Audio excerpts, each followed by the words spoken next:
It's time for Kids Corner. Avocado! Thanks! What's up, guys? How's it going? You know, I have a kind of a funny story. Well, I guess it's not a story. It's more of something that I used to not like. And interestingly enough, I was one person that did not like avocados. I'm still someone who doesn't like tomatoes, but I don't like avocados. And I know you're probably saying, what? Avocados are great. Yeah, they are great. I've come onto the train since for the avocado train. But, you know, what I realized something about that is that avocados weren't something that I was used to. You know, before I think I didn't like its texture, I didn't like the way it tasted, I didn't like it in my food, I didn't like guacamole, I didn't like just anything with avocado. And it's interesting because it's kind of like how we look at Jesus.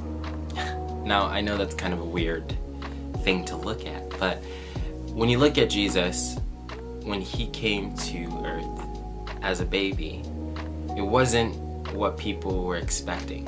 And as a matter of fact, people didn't like it. And still, even today, not a lot of people liked it. It wasn't packaged the way that they wanted it to be, right? This great Messiah that was promised from generations before them, and prophets and kings had talked about the one that was to come and save us, right? And he's kind of like an avocado. Good for you, but they didn't want it, right?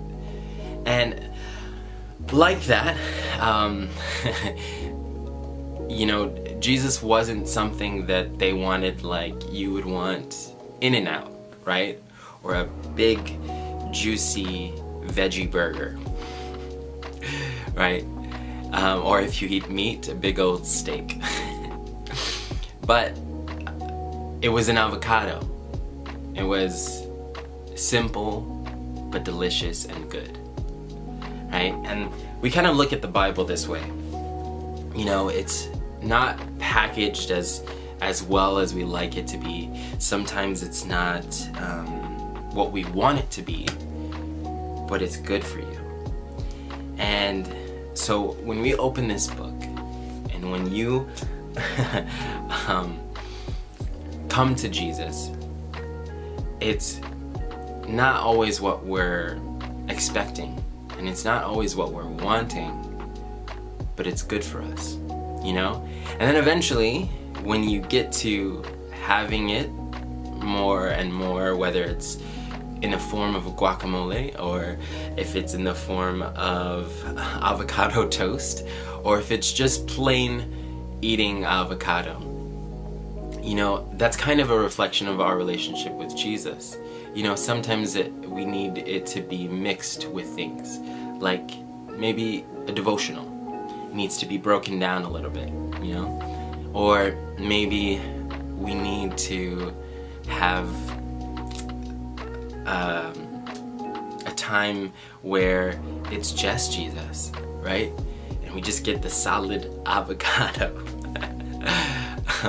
Now, I know this seems silly, but at the same time, I think it's one of those things that, you know, at first, like myself, you know, I didn't like avocados. But as I came to taste them more and more, my taste changed, and I found myself craving avocados. You see what I'm getting at? You know, and I think that's the same thing with Jesus. I think that sometimes there's people in life who don't like Jesus, but it's the idea of it, or it's or the idea of him, the idea of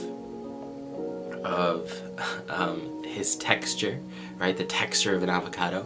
We don't like the context in which Jesus is and where he's at. We don't like, you know, this or that that's said about Jesus, right? But until we actually get a taste of him, until we actually start to understand and know how we can mesh with Jesus and work through with Jesus in the way that we like an avocado,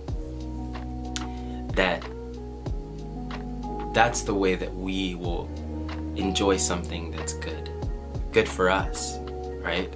And like the Bible says,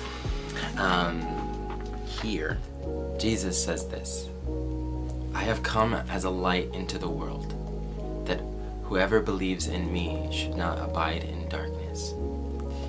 And if anyone hears my words and does not believe, I do not judge him.